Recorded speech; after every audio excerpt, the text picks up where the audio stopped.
News night के प्रायोजक हैं गैलेंट एडवांस रबर, निर्माण का रियल हीरो।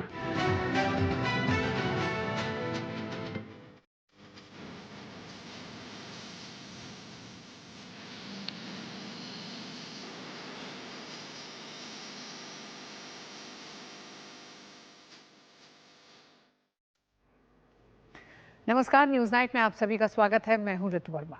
बांग्लादेश से घुसपैठ रुकने पर ही आएगी शांति। बंगाल में ममता सरकार पर गरजे केंद्रीय गृह मंत्री अमित शाह ने कहा कि पश्चिम बंगाल में शांति तभी संभव है जब इस घुसपैठ पर रोक लगेगी। अवैध घुसपैठ देश की सुरक्षा के लिए बड़ा खतरा होगी। चर्चा राजनीतिक पार्टियों से, इसी के साथ होंगी देश दुनिया की तमाम अन्य बड़ी खबरें भी। लेकिन सबसे पहले आइए नजर डालेंगे अभी तक की सुर्खियों पर। प्रधानमंत्री नरेंद्र मोदी ने डिजिटल अरेस्ट पर जताई चिंता। मन की बात कार्यक्रम में इससे बचने के बताए 3 मंत्र: रुको, सोचो और एक्शन लो।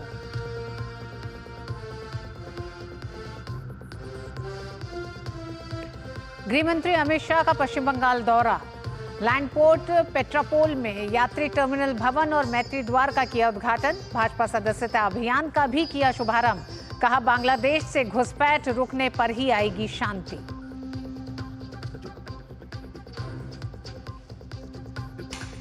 अखिलेश की 2 टूक से इंडी गठबंधन में टूट के आसार। कहा, महाराष्ट्र में मन माफिक सीटें नहीं तो उतारेंगे कई उम्मीदवार। राजनीति में त्याग की कोई जगह नहीं। सपा 5 सीटों पर अड़ी। झारखंड में भी कई सीटों पर पेंच।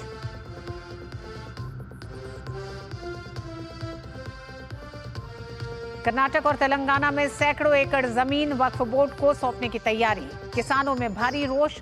भाजपा कांग्रेस सरकार पर हमलावर। कहा, तुष्टीकरण की राजनीति के चलते वक्फ बोर्ड को सौंपी जा रही हैं जमीनें।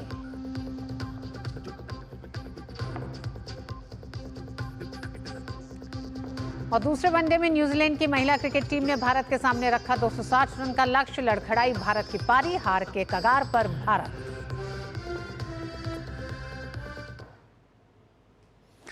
केंद्रीय गृह मंत्री अमित शाह ने पश्चिम बंगाल के पेट्रापोल में एक यात्री टर्मिनल भवन और एक मैत्री द्वार का उद्घाटन किया।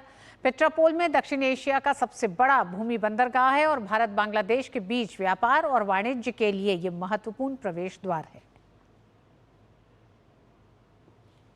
केंद्रीय गृह मंत्री अमित शाह ने कोलकाता के निकटवर्ती उत्तर 24 परगना जिले में पश्चिम बंगाल के लैंडपोर्ट पेट्रापोल में यात्री टर्मिनल भवन और मैत्री द्वार का उद्घाटन किया। पेट्रापोल में दक्षिण एशिया का सबसे बड़ा भूमि बंदरगाह है और भारत बांग्लादेश के बीच व्यापार और वाणिज्य के लिए एक महत्वपूर्ण प्रवेश द्वार है। पेट्रापोल बेनापोल व्यापार और यात्री आवागमन दोनों के मामले में भारत बांग्लादेश के लिए सबसे महत्वपूर्ण भूमि सीमा क्रॉसिंग में से एक है। गृह मंत्री ने पश्चिम बंगाल के लैंडपोर्ट पेट्रापोल में यात्री टर्मिनल भवन और मैत्री द्वार को प्रधानमंत्री नरेंद्र मोदी की दूरदर्शिता का प्रतीक बताया। पेट्रापोल लैंडपोर्ट दक्षिण एशिया का सबसे बड़ा पोर्ट है और ये सबसे व्यस्त पोर्ट भी है। और भारत और बांग्लादेश के बीच जो व्यापार होता है भूमि मार्ग से, इसका 70% व्यापार अकेला ये लैंड पोर्ट अथॉरिटी का पेट्रापोल करता है। मैत्री द्वार भारत बांग्लादेश द्वारा सहमत 0 लाइन पर एक संयुक्त कार्गो गेट है। भारत और बांग्लादेश के बॉर्डर पर मैत्री द्वार तस्करी और अन्य गैरकानूनी गतिविधियों पर नियंत्रण करेगा। भारत बांग्लादेश के बीच तस्करी को रोकने में मदद मिलेगी। मैत्री द्वार से जांच एजेंसियों का सभी ट्रकों पर नियंत्रण हो पाएगा। देश की आंतरिक सुरक्षा को भी पहले से अधिक पुख्ता करने में मदद मिलेगी। मैत्री द्वार आधुनिक सुविधाओं से लैस है। मैत्री द्वार यातायात उल्लंघनों की पहचान करने में भी मददगार होगा। दोनों देशों के बीच होने वाले ट्रकों की आवाजाही पर सटीक नजर रखी जा सकेगी। अनधिकृत वाहनों के प्रवेश को रोकने में आसानी होगी। गेट पर बैरियर से वाहनों के प्रवाह को नियंत्रित किया जा सकेगा।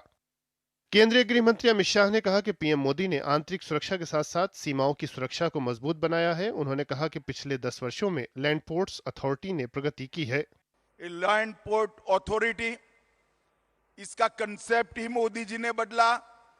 पहले इसको एक व्यापार का साधन मानते थे, अब समृद्धि और शांति का एक द्वार बनकर रहा है।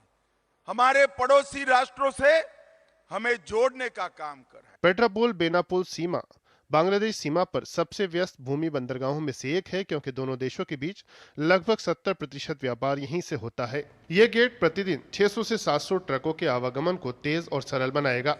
भारत का भूमि बंदरगाह प्राधिकरण इस टर्मिनल और गेट का संचालन करेगा। इस परियोजना से न केवल भारत बांग्लादेश यात्रा अनुभव में सुधार आएगा, बल्कि इसे एशिया के एक महत्वपूर्ण केंद्र के रूप में स्थापित करने में भी मदद मिलेगी।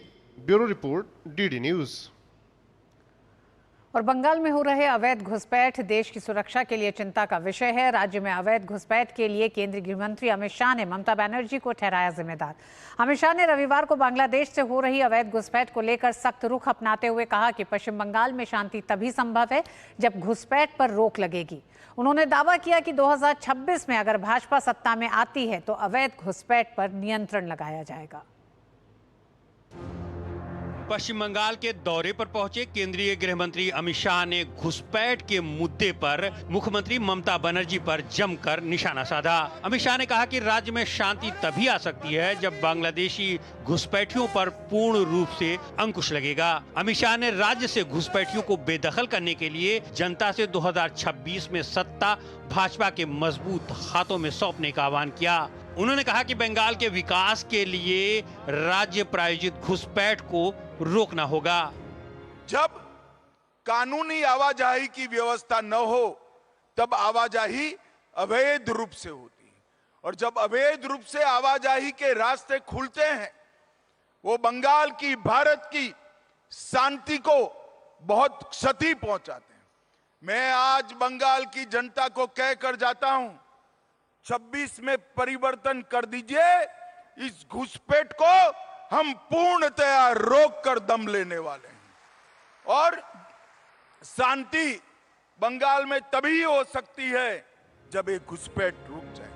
बंगाल के अलावा देश के अलग अलग हिस्सों में बांग्लादेशी घुसपैठियां बड़ी समस्या है। सरकारें इनकी धरपकड़ की कार्रवाई करती हैं, लेकिन कई राज्यों में इनकी जड़ें इतनी मजबूत हैं कि समस्या रोज बरोज जटिल होती जा रही है। नवंबर 2016 में सरकार ने संसद को बताया कि देश में करीब 2 करोड़ बांग्लादेशी अवैध तरीके से रह रहे हैं। इसमें से आधे यानी 1 करोड़ का ठिकाना पश्चिम बंगाल है। 10 करोड़ की आबादी वाले राज्य में 1 करोड़ घुसपैठी हैं, यानी ये कुल आबादी में 10% हैं।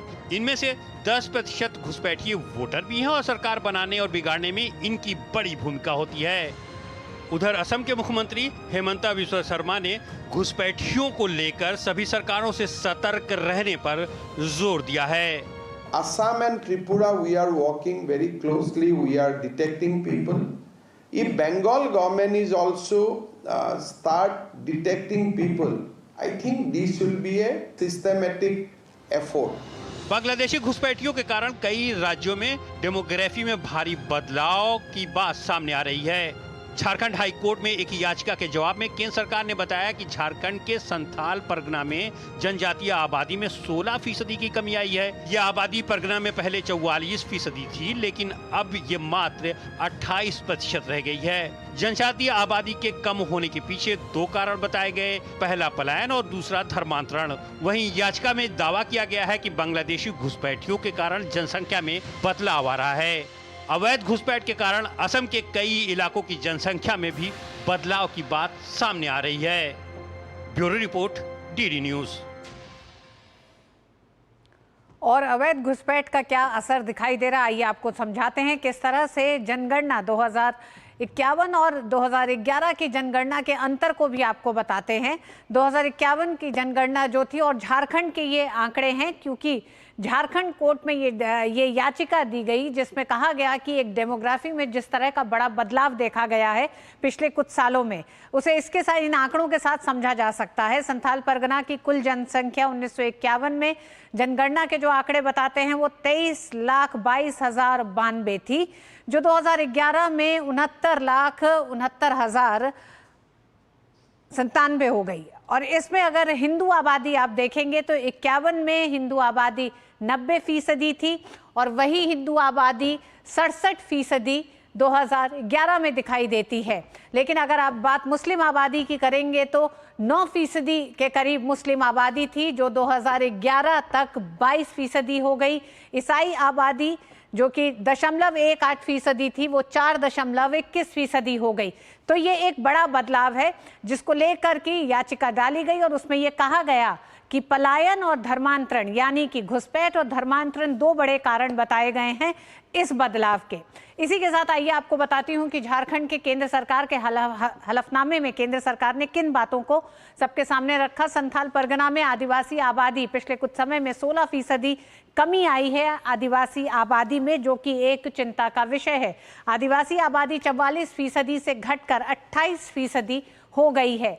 हम जानते हैं कि जब झारखंड राज्य का गठन हुआ तो उस समय आदिवासी बहुल्य झारखंड कहा जाता था। संथाल परगना के 6 अलग अलग जिलों में मुसलमानों की आबादी बढ़ी है। ये कौन से जिले हैं वो भी आपको बताते हैं। साथ ही साथ इन 6 अलग अलग जिलों में मुस्लिम आबादी 20 से 40% बढ़ी है। ये 6 जिले कहा जा रहा है कि यही सबसे ज्यादा अवैध घुसपैठियों का एक तरह से आमद हुई है। सबसे अधिक आबादी पाकुड़ और साहिबगंज में बढ़ी है।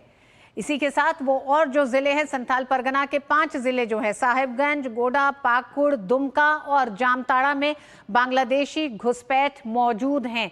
ये बाकायदा हलफनामा में दिए गए हैं, तो यानी कि आंकड़े भी साफ सामने रखे गए हैं। बांग्लादेशी घुसपैठियों के कारण डेमोग्राफी जो बदलाव एक हो रहा है, उस पूरे क्षेत्र में आबादी में जो अंतर आ रहा है, हिंदू और मुसलमान आबादी का एक बड़ा अंतर जो देखा जा रहा है, उसका कारण माना जा रहा है।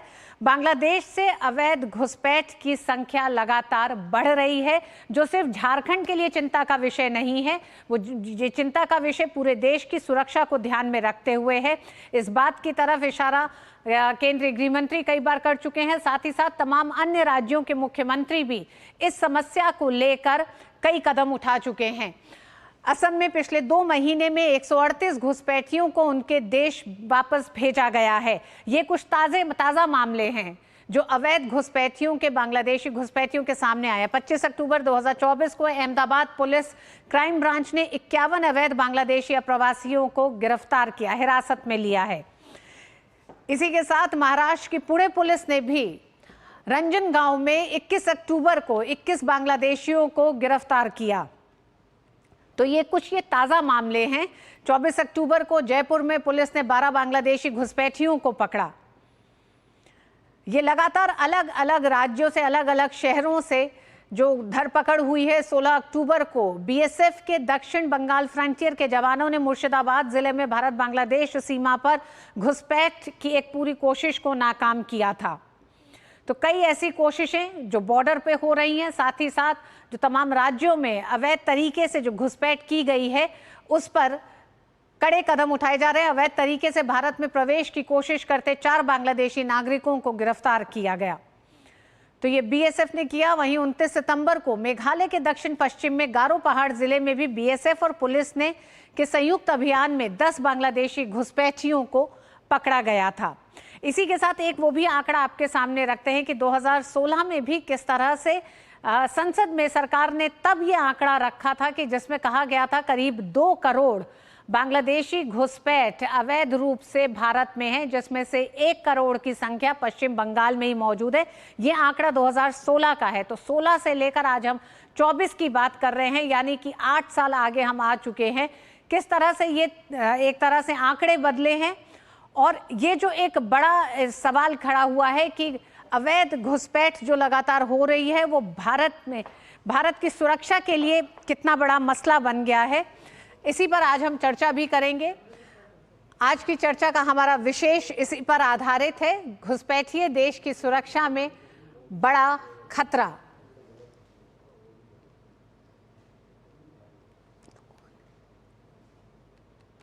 तो हमारे साथ इस चर्चा पे शामिल होने के लिए धनंजय गिरी, भारतीय जनता पार्टी के प्रवक्ता, हमारे साथ जुड़ गए हैं। शेखर अय्यर साहब हैं, वरिष्ठ पत्रकार हैं, और हमारे साथ सैयद जावेद हैं, पॉलिटिकल एनालिस्ट हैं और कांग्रेस के पक्ष को रखेंगे।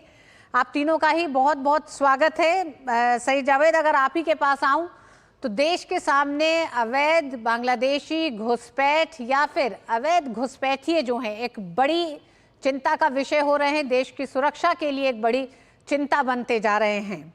क्या कहेंगे आप? हो रही है और ये हर एक देश की समस्या हो रही है और पूरे विश्व के अंदर घुसपैठ हर जगह हो रही है, पलायन भी हर जगह हो रहा है। कल ही मैं एक न्यूज सुन रहा था कि अमेरिका ने बहुत से जो भारतीय थे जो गलत तरीके से, अवैध तरीके से अमेरिका के अंदर रह रहे थे, उनको भी वापस भेजा है। उनके लिए भी बड़ी एक समस्या थी और उन्होंने बाकायदा लगभग 1.5 लाख लोगों को आसपास चयनित कराया। अब ये भारत के सामने सवाल खड़ा होता है कि कितने अवैध घुसपैठी हैं, कितने शरणार्थी हैं, उनका एक आंकड़ा और एक डेटा जारी करके ये बताए कि भारत में कितने अवैध तरीके से आए। अगर अवैध तरीके से आए हैं तो हमारी केंद्र सरकार क्या कर रही थी, और क्या सिर्फ बांग्लादेश से ही हमारे यहाँ जो है वो घुसपैठ हुई है? तो बताइए, अवैध तरीके से श्रीलंका के साथ हमारे संबंध कैसे हैं, और क्या श्रीलंका से अवैध तरीके से घुसपैठ नहीं होती मछुआरों के द्वारा? उसके ऊपर भी टिप्पणी कर ले। ये देखिए, पूरा एक राजनीतिक षड्यंत्र जो भारतीय जनता पार्टी झूठ की फैक्ट्री, बड़का झूठा पार्टी के लोग हैं, ये इसी तरीके से देश को भड़कलाते हैं। अभी आपने झारखंड और बिहार का जिक्र करा। झारखंड मोहतरमा कब बना? 2000 में। तो झारखंड की आबादी जब नया प्रदेश बना तो वहां के नागरिक कहाँ चले जाएंगे? बिहार से छोड़ देंगे या झारखंडी कहलाएंगे? झारखंड का नागरिक कहलाता कि मैं झारखंड से हूँ, पहले वो नागरिक बिहार के थे। जब प्रदेश अलग होते हैं, सीमाएं अलग होती है, तो वहां के नागरिक भी जाते हैं। और वहां पे जब आप बांग्लादेश का मुसलमान नागरिक तो भारतीय नहीं कहलाएगा। अब वो तो शेख हसीना तो यहाँ पर हैं, अब पूछ लिए जाए उनसे क्या कहलाएगा। शेख हसीना को तो रखा हुआ है यहाँ पर, उनका माइक आप दूरदर्शन जाए, पूछे कि क्या कहलाएंगे, वो शरणार्थी हैं या घुसपैठी हैं या चीजें हैं, कैसे संबंध है, क्या चीजें हैं नई सरकार के साथ, वो माइक लगा के। अभी तो शायद यही है या कहीं और है। नहीं नहीं, जवाद साहब एक सवाल मैंने पूछा आपसे, क्या आप ये मानते हैं कि देश के लिए बांग्लादेशी अवैध घुसपैठिए जो हैं वो चाहे पश्चिम बंगाल से आ रहे हो, चाहे बिहार में हो, चाहे झारखंड में इस समय मौजूद हो, असम में मौजूद हैं, असम के मुख्यमंत्री सख्त कदम उठा रहे हैं, त्रिपुरा में उनकी धरपकड़ की जा रही है, जयपुर के रेलवे स्टेशन पर धरपकड़ की जा रही है, तो इतनी बड़ी तादाद में जब बांग्लादेशी मुसलमान आ रहे हैं बांग्लादेश छोड़कर, तो क्या ये आपको देश के लिए एक बड़ा संकट दिखाई देता है? ये बड़ी चुनौती लगती है आपको सुरक्षा के लिए? मेरे लिए सुरक्षा के एतबार से शेख हसीना भी यहाँ पर है। बांग्लादेश की सरकार जो मौजूदा सरकार है उसके साथ हमारे नागरिकों के जो संबंध है, जो बॉर्डर पार है, वो तो ऑलरेडी हमारा ट्रेड बिजनेस चल ही रहा है। बहुत से लोग इधर आकर के बिजनेस करते हैं, बहुत से लोग उधर आकर के बिजनेस करते हैं। ये तो सरकार को पता है वहां पे सीमा के बारे में। और ऐसा कौन सा चीज है कि बहुत सी चीज आज सरकार ने पहली बार बताई है? 10 साल से भारतीय जनता पार्टी की सरकार इख्तियार के अंदर है। आप सवाल पूछिए। और दूसरा, अभी आपने एक भ्रमित करने वाली, मैडम, मुझे बड़े अफसोस के साथ कहना पड़ रहा है कि 2011 के बाद से जनगणना हुई नहीं। और निशिकांत दुबे जो सदन के अंदर कह रहे हैं, उनसे पूछिए उन्होंने क्या सरकार को बाईपास कर दिया? 2011 के बाद जनगणना के आंकड़े सरकार ने क्यों नहीं दिए? जारी करें। या उनके पास खुफिया इंफॉर्मेशन है और सांसदों के पास नहीं है, सिर्फ निशिकांत दुबे के पास है, या वो सरकार को बाईपास करके अपने आंकड़े बता रहे हैं? पूछ लीजिए जरा करके उनसे। और चलिए ठीक है, अगर घुसपैठ हो रही है, जिसका मैं समर्थन नहीं करता हूं, अवैध घुसपैठ का समर्थन नहीं करता हूं, नहीं होना चाहिए, तो फिर आप बताइए कि ये केंद्र सरकार से सवाल नहीं बनेगा कि अवैध घुसपैठ हो रही है तो आप तमाशबीन की तरीके से तमाशा देख रहे हैं? धनंजय जी, सवाल आपसे, क्या चुनाव के समय ये एक बड़ा मसला है, या इस मसले को लेकर केंद्र सरकार एक तरह से गंभीर भी है और इस तरफ काम भी कर रही है? पश्चिम बंगाल में अमित शाह ने बहुत साफ ये कहा पश्चिम बंगाल के संदर्भ में कि जब तक अवैध घुसपैठ बंद नहीं होगी, बंगाल में शांति नहीं होगी। उन्होंने यहाँ तक कह दिया कि 2026 में उनकी सरकार आएगी तो इस समस्या से निपटा जाएगा और लोगों को इससे छुटकारा मिलेगा। रितु जी, देखिए, नई सदी के लौह पुरुष आदरणीय अमित शाह जी की ललकार है कि बिना घुसपैठ को रोके बंगाल में अमन शांति बहाल नहीं हो सकता है। ये पूरी तरह से सच है। जनता के बीच पैठ कम हो गई है ममता सरकार की, इसलिए सरकार पैठ पर नहीं बल्कि घुसपैठ पर जिंदा है। घुसपैठियों से ममता दीदी इतनी ममता रखती है कि उन पर कोई कठोर कार्रवाई करने के लिए नहीं तैयार है। यह घुसपैठ बंगाल के भद्रजनों और आमजनों के लिए बड़ा खतरा है। न केवल बंगाल के लिए बल्कि राष्ट्रीय सुरक्षा के लिए गंभीर खतरा उत्पन्न हो गया है। पूरा नॉर्थ ईस्ट और पूरा बिहार इसकी चपेट में है। आप बंगाल अशांत है, गहरी अराजकता है। बंगाल में हिंसा, अपराध और बलात्कार ये सब घुसपैठ के कारण है। पिछले दिनों जो महिला डॉक्टर के हत्याकांड में सबूत मिटाने के लिए जो भी भीड़ इकट्ठा हुई थी, ये घुसपैठियों की भीड़ थी। और दूसरी बात जो भाई साहब कह रहे थे, शरणार्थी और घुसपैठियों में बहुत अंतर है। हम शरणागतों की बहुत सेवा करते हैं। ये हमारी हजारों साल की चली आ रही संस्कृति का नतीजा है कि हमारे जो शरणागत हो गया उसकी सारी गलतियां माफ करके हम उसके साथ खड़े हो जाते हैं। शरणागतों के लिए जान देने की परंपरा है हमारे यहाँ। पर घुसपैठियों का मकसद व्यवस्था को अस्थिर करना है। आप देखिए क्या क्या जुल्म सितम नहीं हुए बांग्लादेश में, क्या क्या, जब जैसे जो देश हमारी मूल संस्कृति से कट के अलग हुआ, वहां कितने जो अनेक जुल्म सितम हुए। वक्त है देश विरोधी प्रदेश में जो जिन प्रदेशों में देश विरोधी सरकार है उनको बदलने का। 26 में बंगाल की नई बंगाल बदलाव की नई इबारत लिखने जा रहा है। ममता जी सिंहासन करो, खाली करो, बंगाल का मानुष भला मानुष जाग रहा है। और आप जिस तरह की बातें कर रहे हैं जुल्मो सितम के इस बीच में, और डेमोग्राफी बदल रही है। ये डेमोग्राफी कितना बड़ा डेमोग्राफ है, डेमोक्रेसी के लिए कितना बड़ा खतरा है। लोकतंत्र को लहूलुहान करने के लिए जो विदेशी ताकतें लगी हुई हैं, जो हम दो हमारे दो और बांग्लादेश से आने दो कांग्रेस की जो नीति रही है, उसका नतीजा आज भुगत रहे। 10% वहां बांग्लादेशी घुसे हुए, और ये सरकार और लोकल सरकार भी मान रही है, केंद्र की सरकार मान रही है। भंग भंग की पटकथा लिखी जा रही है। कितने सलाहुद्दीन, बांग्लादेश का पाकिस्तान प्रेम भी जग जाहिर हो चुका है। अब बांग्लादेश को आज मुस्लिम ब्रदरहुड की याद आई है। ये कृतज्ञ जमातों का जम रहा है, ये जंजाल है, लोकतंत्र के लिए ये जंजाल पैदा कर रहे हैं। और हमारे यहाँ जो लोग हैं, धनंजय जी सवाल ये भी बड़ा है, धनंजय जी सवाल ये भी बड़ा है कि इन तमाम अवैध घुसपैठियों के पास से जब आधार कार्ड, वोटर आईडी और ये तमाम चीजें मिलती हैं, तो ये सवाल व्यवस्था पे भी उठता है, राज्य सरकारों की व्यवस्थाओं पे तो उठता है, लेकिन एक बड़ी चुनौती देश की सुरक्षा को लेकर भी है और उस सिस्टम पे है जो सिस्टम इन तमाम चीजों को उन्हें मुहैया करा रहा है। बिल्कुल बिल्कुल, कुल्हाड़ी में लकड़ी का हिस्सा ना होता तो जंगल के कटने का किस्सा ना होता। अगर यहां पर बैठे हुए लोग उनके खैर खा न होते, उनका खैर मकदम करने को तैयार न होते, व्यवस्था से उनको सुविधाएं नहीं प्रोवाइड कर रहे होते, ये तो अमित शाह जी ने ललकारा है कि बंकिम का बंगाल हमारा है। जो बंगाल की बात में करे वो सरकार निकम्मी है, जो घुसपैठियों के साथ शामिल हो जाए, उन्हें वोट बैंक के रूप में तस्दीक करे, उनको वोट बैंक समझे, और ये वोट बैंक का खेल इस मुल्क को तबाह करने की तरफ ले जा रहा है। और इसी की बात आदरणीय अमित शाह जी ने कही है। उनके लौह वाणी में जो निकला है, लौह पुरुष की वाणी से जो निकला है, वो ये निकला है कि भाई अब राष्ट्र को तबाह करने वाली ऐसी भी खंडनकारी शक्तियों और ताकतों को जो स्टेट गवर्नमेंट्स इनको स्पॉन्सर कर रही है, जो इनको मदद कर रही है, जो जिनके सब सिस्टम के में घुन लग चुका है, जो चंद्र वोटों की खातिर मुल्क को ताक पे रख रही है, उनके जाने का समय आ रहा है। ये उन्होंने कहा, इसी बात को खुल के कहा है। और जो डायनेमिक्स आप बता रहे हैं, बिहार और झारखंड जब बचा, झारखंड तो शुरू से बिहार जो झारखंड का था उसकी आबादी, आदिवासियों की आबादी झारखंड में थी, और आदिवासियों की जनगणना पहले हुई थी। आदिवासियों की संख्या गिर रही है, वहां की हेमंत सरकार ने इसकी बात हेमंत सरकार ने इसकी तस्दीक कर दी है।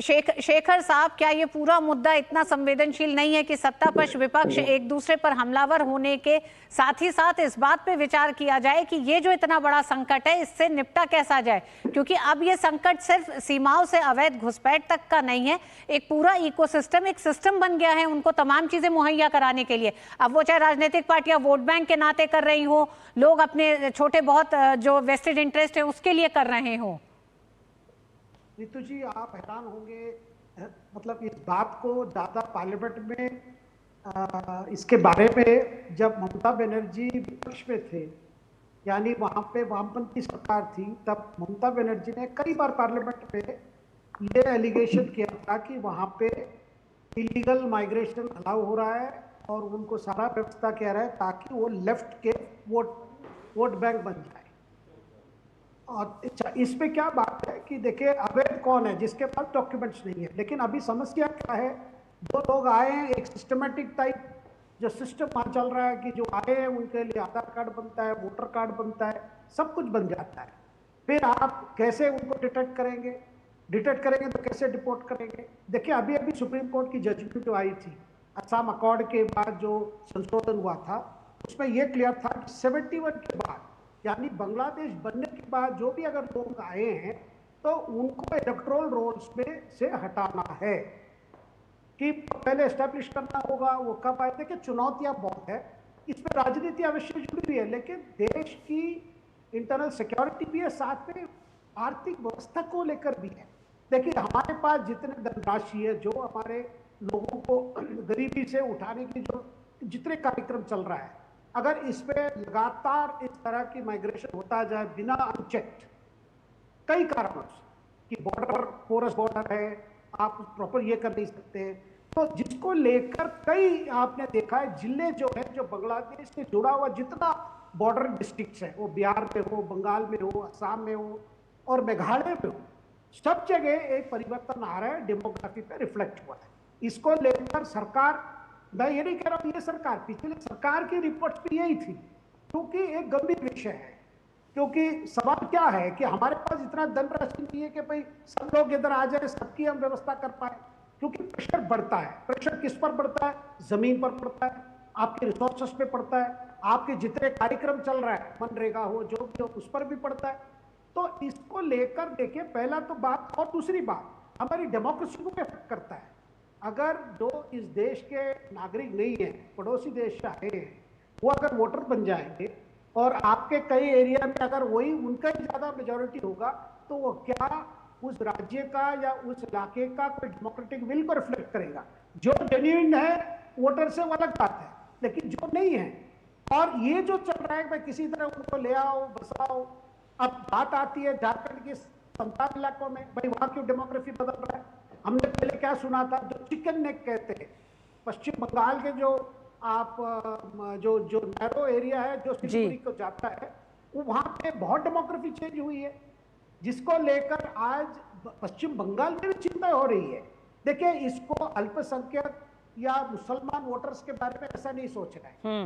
देखिए, जो हमारे जेन्युइन वोटर्स हो किसी धर्म का, वो अलग बात है, लेकिन जो लोग आ रहे हैं बाहर से और उनको अगर रोका नहीं जाए या उनको एनकरेज किया जाए, ये अलग बात है। भाई वीजा तो भारत बहुत इश्यू करता है। जो बिल्कुल शेखर अय्यर साहब, कोर्ट ने भी इस बात का संज्ञान लिया है। कोर्ट में जिस तरह से तमाम तथ्यों को रखा गया कि किस तरह संथाल परगना के तमाम वो जो 5 जिले हैं वो सबसे ज्यादा प्रभावित हैं, और संथाल परगना के कुछ गांव ऐसे हैं जो कि आदिवासी बहुल्य थे और मात्र अब 2 से 3 गांव हिंदू परिवारों के, आदिवासी परिवारों के वहां पर अब बचे हैं।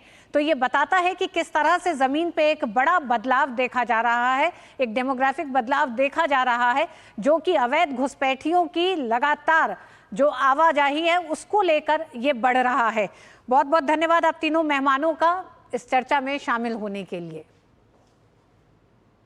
वक्त एक छोटे से ब्रेक का है।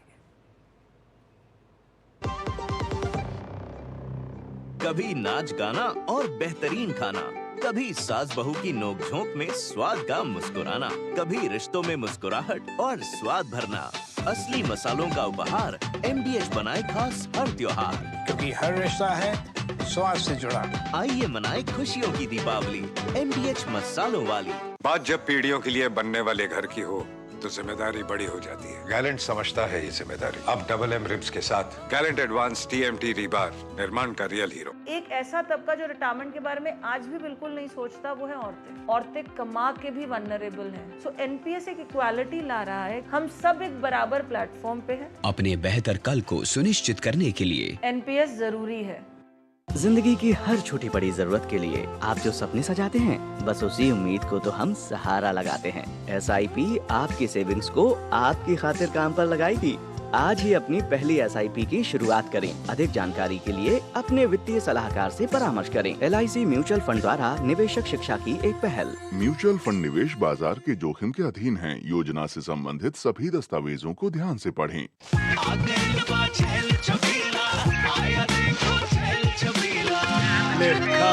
अच्छा भैया, मेरी गाय को भी अपने हाथों से चारा खिला दो। अरे खिलाई देते हैं। हमारी गाय भैया। क्या हो गया, पूरा का पूरा गांव यहाँ आ गया? अच्छा भैया, इसी हाथ से चारा खिलाते हो, तभी तो आपके गाय भैंसों की ब्याज सबसे ज्यादा है। अरे पगले, ये चमत्कार इस हाथ का नहीं, हाथ में जो कपिला पशु आहार है उसका है, जो पशुओं की सेहत अच्छी रखता है और ब्याज भी बढ़ाता है। ले जाओ।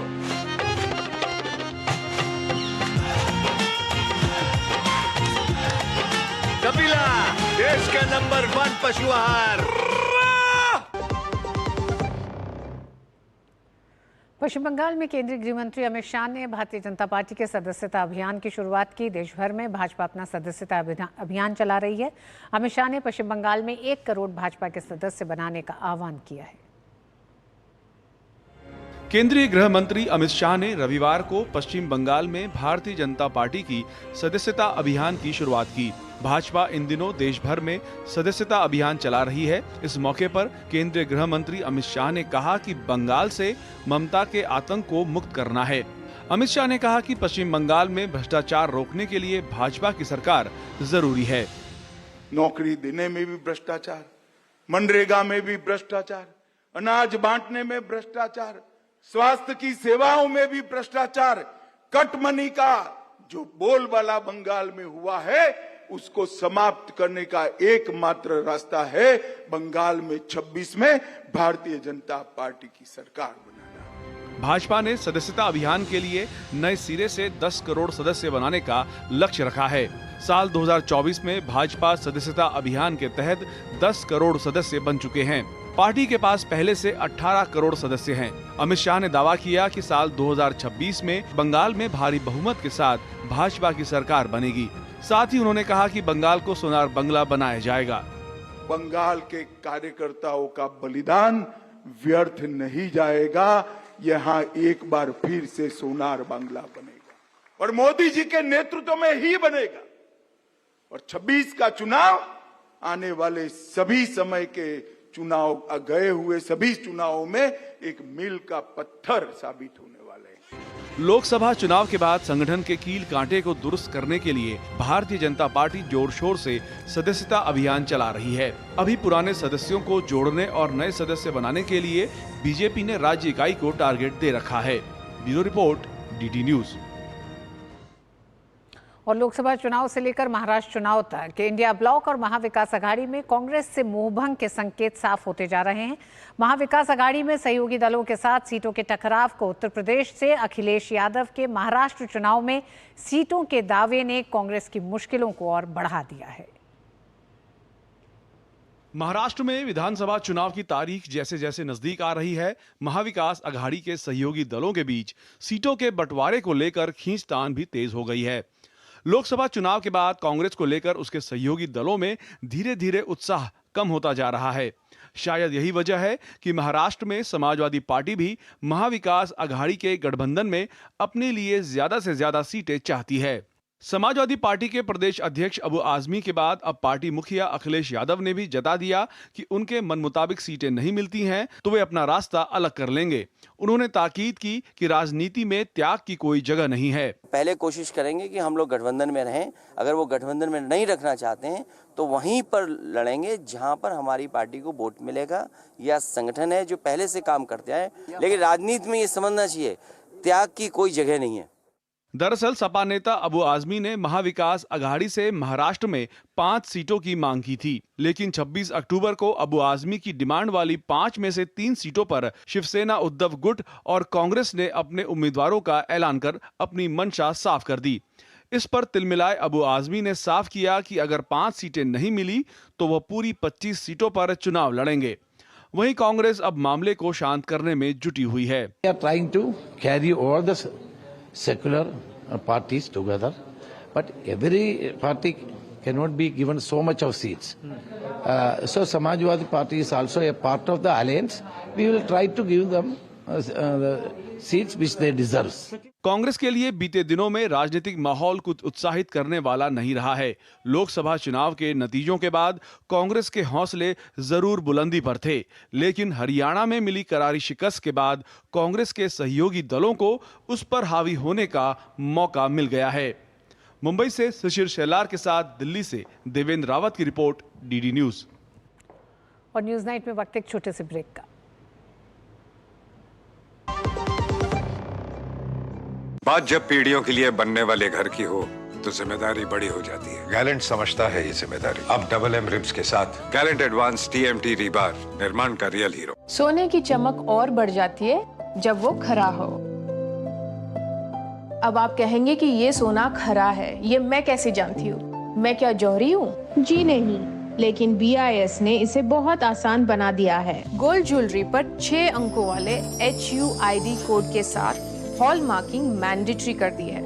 हॉल मार्क देखकर ही गोल्ड ज्वेलरी खरीदे। और हाँ, हॉल मार्क ज्वेलरी की ऑथेंटिसिटी चेक करने के लिए BIS आपके लिए लाया है BIS केयर ऐप। इसे अपने फोन में डाउनलोड कर लीजिए। जब भी गोल्ड ज्वेलरी खरीदे, BIS केयर ऐप से हॉल मार्क्ड गोल्ड ज्वेलरी की ऑथेंटिसिटी चेक करें। BIS है विश्वास का प्रतीक। BIS inspiring quality. आज तो पार्टी चाहिए। पहले चैंपियन के साथ सेल्फी लेंगे। आइडिया, यही करते हैं पार्टी। Pizza party. ये चल अपना कार्ड और पिन दे। मेरे कार्ड की डिटेल्स मैं खुद ही डालूंगी। आरबीआई कहता है अपना पिन, ओटीपी, सीवीवी या इंटरनेट बैंकिंग पासवर्ड किसी के साथ शेयर ना करें। ऑनलाइन बैंकिंग सिर्फ अपने कंप्यूटर, मोबाइल और सिक्योर नेटवर्क से करें। बाय गर्ल्स, कहाँ जा रही है? सुना नहीं, नो शेयरिंग। आरबीआई कहता है जानकार बनिए, सतर्क रहिए। ये तुम्हारा खेत नहीं, खेल का मैदान है। अकेले क्या कर लोगे? अकेले नहीं, मेरे साथ है मेरा यार, जिसके सामने हुई अड़ियल मंडूसी की भी हार तुम्हारी तरह। IIL के ट्रैक्टर ब्रांड का मिलियन, गेहूं का पहरेदार, अड़ियल मंडूसी की हार। बेटियां घर की रौनक हैं। बेटियां घर संवारती हैं। बेटियां पीढ़ियां सजाती हैं। बेटियां घर की बुनियाद कहलाती हैं। बेटियों को सलाम करता है मोंगिया स्टील, स्टील का बादशाह। गोल्डी मसाले के 100 ग्राम के स्पेशल पैक्स में फ्रेशनेस लॉक है। ऐसे गोल्डी मसाले जहां जाएं रिश्ते बनाएं। देश में आजकल आम जनता साइबर फ्रॉड का आसानी से शिकार होती जा रही है। यहाँ तक कि पढ़े लिखे लोग भी डिजिटल अरेस्ट या इसी तरह के अन्य साइबर अपराध के चंगुल में फंस जाते हैं। मन की बात कार्यक्रम में प्रधानमंत्री नरेंद्र मोदी ने डिजिटल सुरक्षा के 3 चरण का जिक्र करते हुए इसे अपनाने की अपील की। साथ ही साइबर अपराधों से बचने और लोगों में जागरूकता फैलाने के लिए #SafeDigitalIndia का प्रयोग करने को कहा। देश में संचार क्रांति और नई प्रौद्योगिकियों ने जहां जीवन को आसान करने का काम किया है, वहीं इससे नई चुनौतियां भी हमारे सामने आ रही हैं। साइबर अपराध के नए नए रूप सामने आ रहे हैं। आजकल लोग डिजिटल अरेस्ट का आसानी से शिकार हो जा रहे हैं। हर वर्ग और हर उम्र के लोग डिजिटल अरेस्ट का शिकार हो रहे हैं। इस तरह के अपराध करने वाले लोग आपसे जुड़ी कई जानकारी रखते हैं।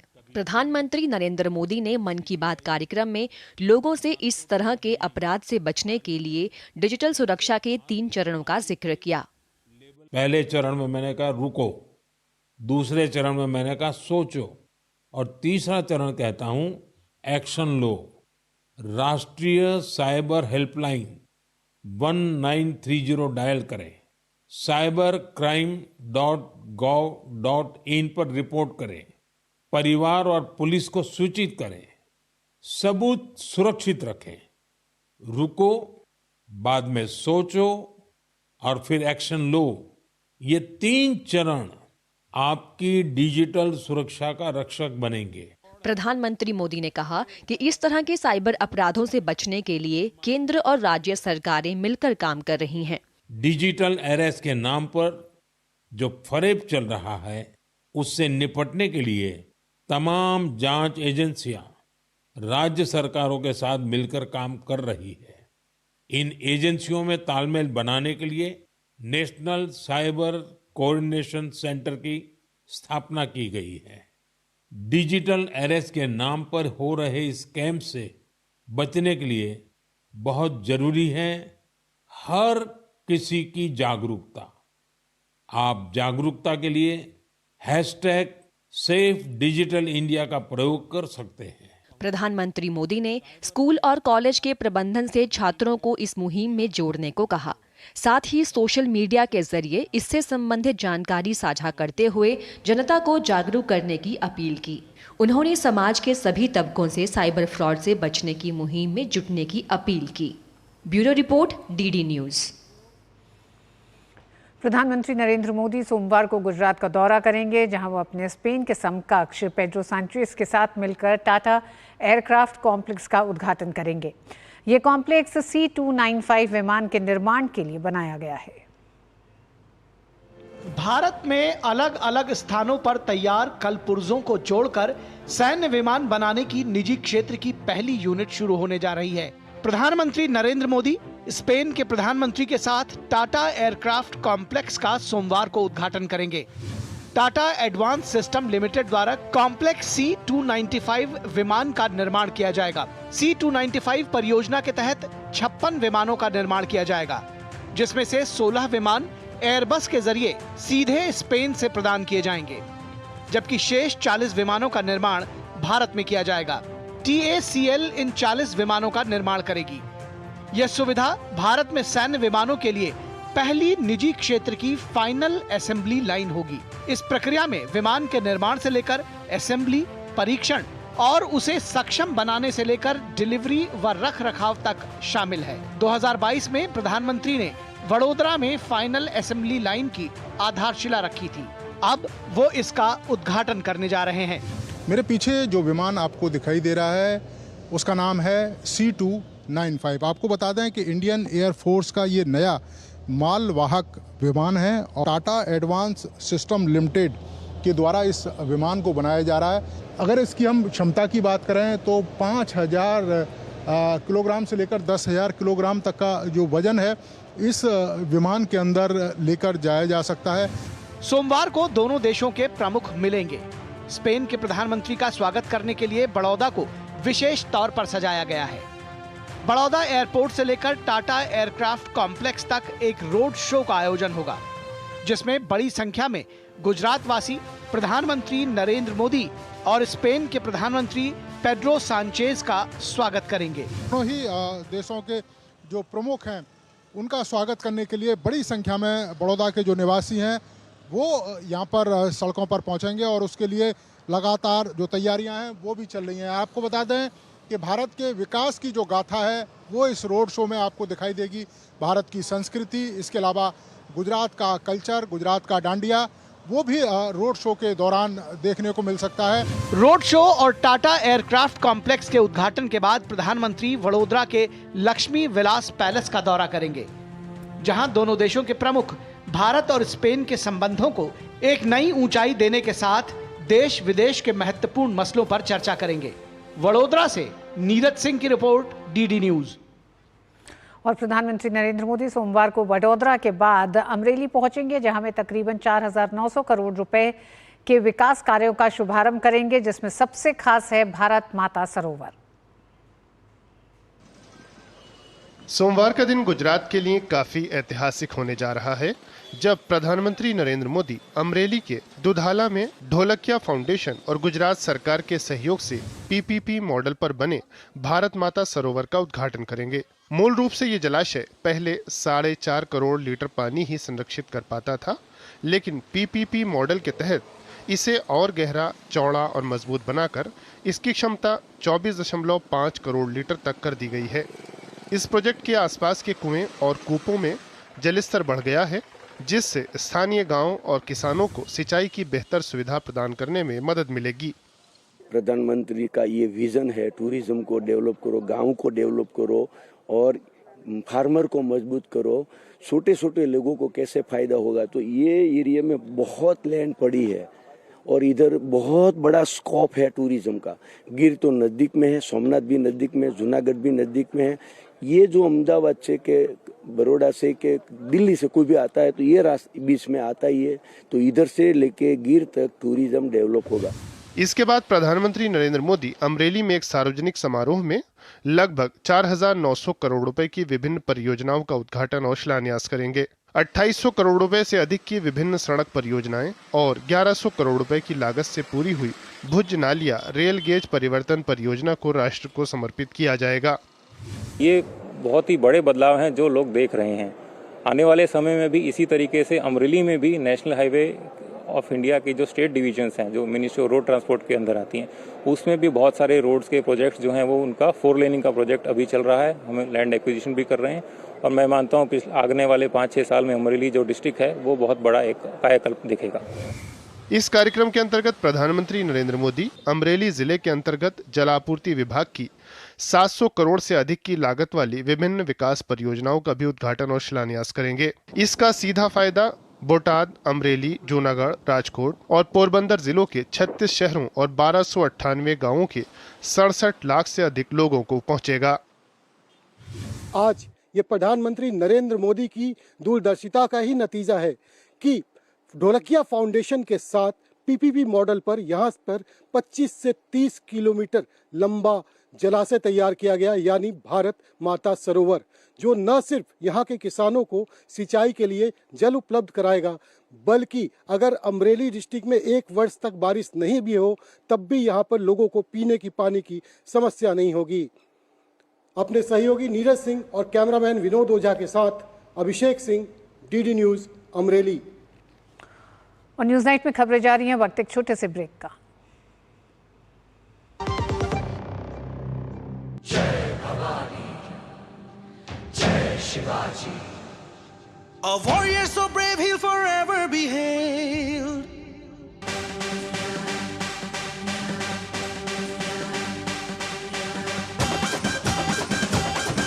Maharashtra, Maharashtra is the hit.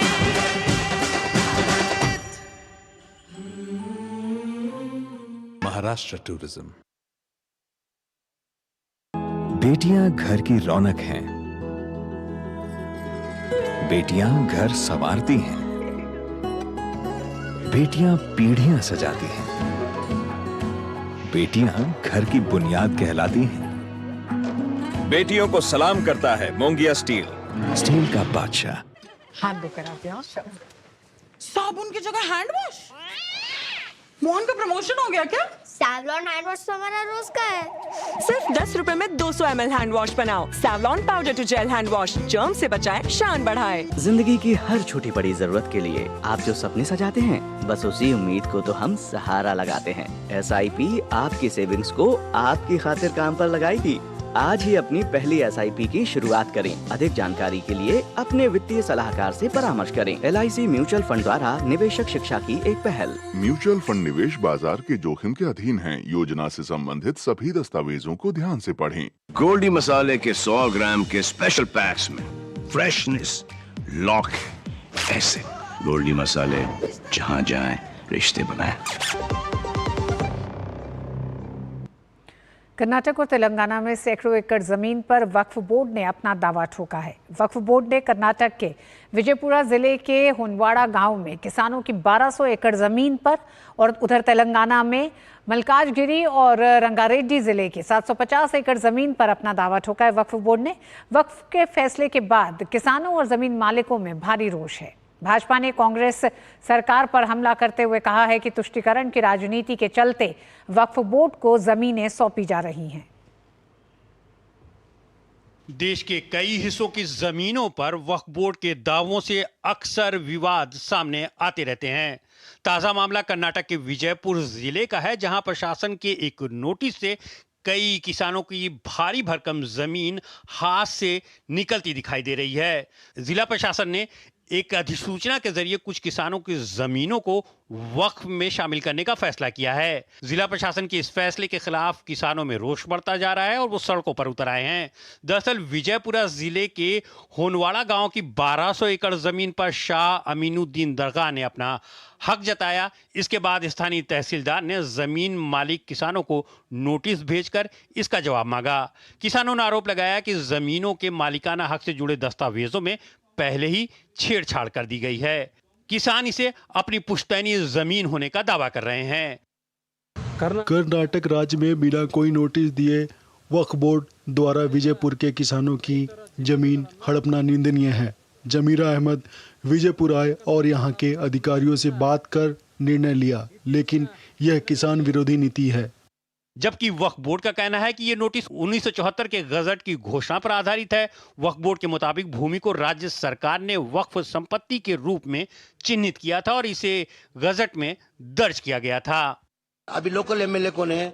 जितना नहीं लोकल एमएलए हमने उनको भी नोटिस किया है कि भाई ये इसके अंदर आप भी शरीक होना करके, अब वो आए नहीं, इसके अंदर डीसी की मीटिंग में आए नहीं। मामले को लेकर भाजपा राज्य सरकार पर हमलावर है। भाजपा तुष्टीकरण की राजनीति के चलते कांग्रेस सरकार पर किसानों की जमीन को वक्फ बोर्ड को सौंपने की साजिश बता रही है। थर्ड पोजीशन में वक्फ बोर्ड का असेट्स पूरा देश में है।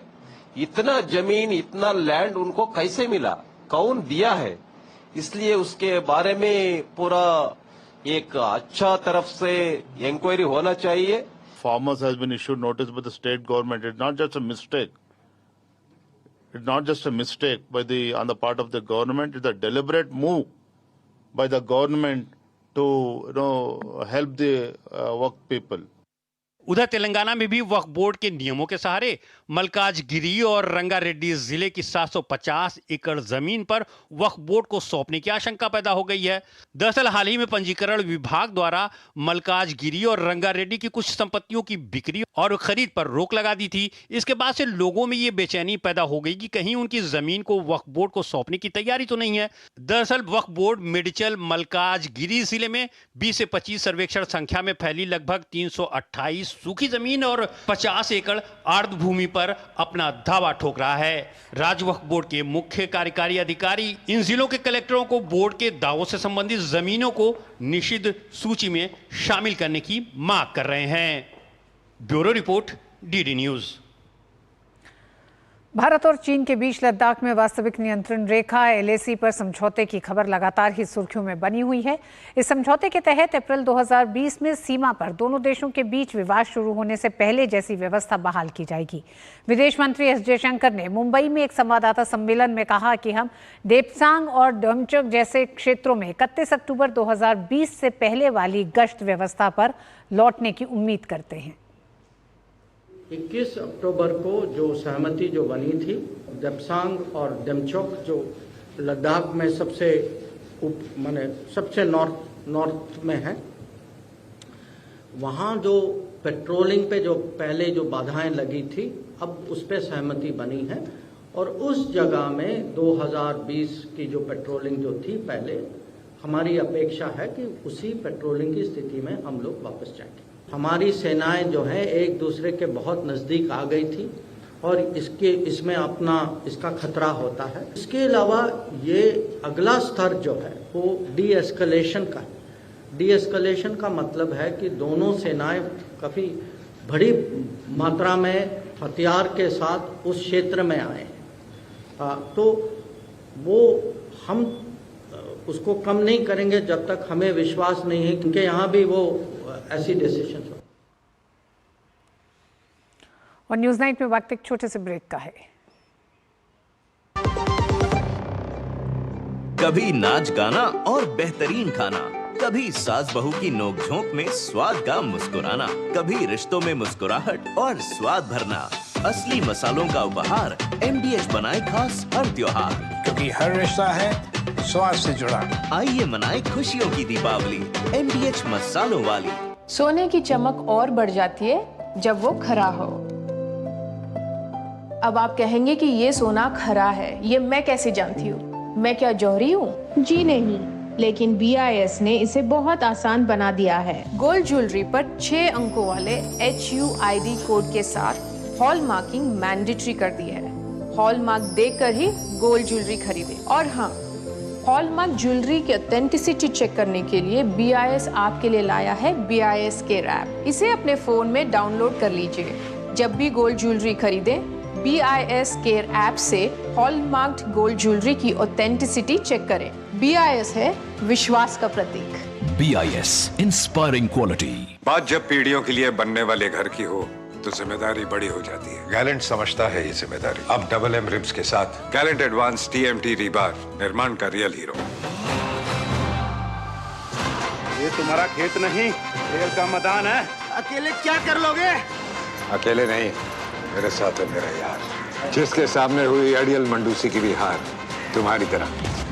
IIL के ट्रैक्टर ब्रांड का मिलियन, गेहूं का पहरेदार अड़ियल मंडूसी की हार। जिंदगी की हर छोटी बड़ी जरूरत के लिए आप जो सपने सजाते हैं, बस उसी उम्मीद को तो हम सहारा लगाते हैं। SIP आपकी सेविंग्स को आपकी खातिर काम पर लगाएगी। आज ही अपनी पहली SIP की शुरुआत करें। अधिक जानकारी के लिए अपने वित्तीय सलाहकार से परामर्श करें। LIC म्यूचुअल फंड द्वारा निवेशक शिक्षा की एक पहल। म्यूचुअल फंड निवेश बाजार के जोखिम के अधीन है। योजना से संबंधित सभी दस्तावेजों को ध्यान से पढ़ें। और न्यूज़ नाइट में आज बस इतना ही। आपको छोड़े जा रहे हैं देश की कुछ अन्य बड़ी खबरों के साथ। मुझे दीजिए अनुमति। नमस्कार।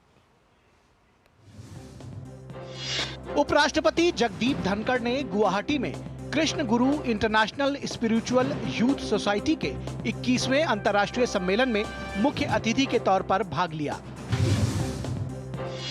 8वां प्रवासी भारतीय दिवस ओडिशा के भुवनेश्वर में आयोजित किया जाएगा। ओडिशा दौरे पर पहुंचे लोकसभा अध्यक्ष ओम बिरला ने प्रवासी दिवस को लेकर यहां चर्चा की।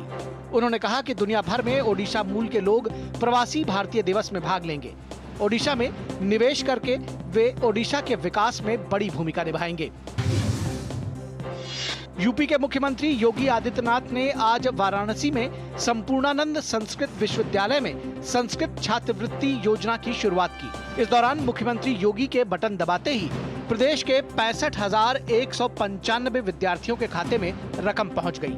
ये पहला मौका है जब प्रथमा से लेकर आचार्य तक के विद्यार्थियों को एक साथ छात्रवृत्ति दी गई है। उत्तर प्रदेश के प्रयागराज में महाकुंभ 2025 की तैयारियां जोरों पर हैं। इसी क्रम में रेलवे बोर्ड के अध्यक्ष और मुख्य कार्यकारी अधिकारी सतीश कुमार ने महाकुंभ 2025 के मद्देनजर प्रयागराज और उससे जुड़े विभिन्न रेलवे स्टेशनों का शनिवार को निरीक्षण किया। ग्रामीण विकास मंत्रालय और राष्ट्रीय ग्रामीण विकास एवं पंचायती राज संस्थान द्वारा हरियाणा सरकार के सहयोग से गुरुग्राम में सरस आजीविका मेला का आयोजन किया जा रहा है। इस मेले में मध्य अफ्रीका के 10 और पश्चिम अफ्रीका के 31 पत्रकारों ने हिस्सा लिया। उत्तर प्रदेश के मुख्यमंत्री योगी आदित्यनाथ ने वाराणसी में भगवान हनुमान की 51 फीट ऊंची प्रतिमा का अनावरण किया। भगवान हनुमान की इस प्रतिमा को वाराणसी के हरहुआ इलाके में जय हनुमान श्री पीठ ट्रस्ट ने बनाया है। दिल्ली एम्स में लोक गायिका शारदा सिन्हा का इलाज चल रहा है, जहां तबीयत में कोई सुधार न होने के कारण उन्हें आईसीयू से वेंटिलेटर पर शिफ्ट किया गया था। चिकित्सकों के मुताबिक अभी उनकी हालत नाजुक बनी हुई है। दरअसल पद्म भूषण से सम्मानित लोक गायिका शारदा सिन्हा की तबीयत 26 अक्टूबर को अचानक खराब हो गई थी, जिसके बाद उन्हें दिल्ली के एम्स में इमरजेंसी वार्ड में दाखिल कराया गया था।